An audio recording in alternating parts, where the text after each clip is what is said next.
ভূত দেখবে ভূত? চলো আজকে তোমাদের অনেক রকমের ভূত দেখাই। আমাদের বাকুয়াহাট সেন্ট টেরেসা ইংলিশ একাডেমিতে চিলড্রেন্স ডে উপলক্ষে ওনারা হ্যালোইন থিমটিকে বেছে নিয়েছিলেন। এমনকি সব টিচার্সরা, স্টুডেন্টসরা সবাই মিলে ভূত সেজেছিলেন। এত সুন্দর সেজেছিলেন ওনারা, খুবই সুন্দর লাগছিল দেখতে।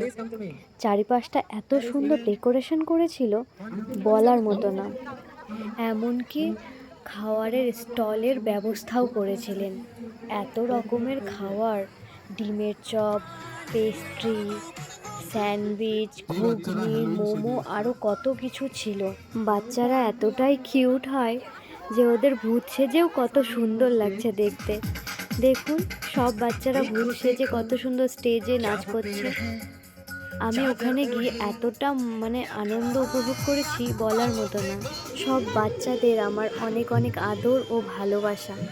যারা বড় হয়ে গেছো তাদের জন্য বলছি, তোমরা নিজেদের ভেতরের বাচ্চামো স্বভাবটাকে কোনোদিনও কারোর জন্য চেঞ্জ করো না। যেদিন এই জিনিসটা চেঞ্জ হয়ে যাবে, তোমরা আর নিজেকে খুঁজে পাবে না আমার মনে হয়। Happy children's day.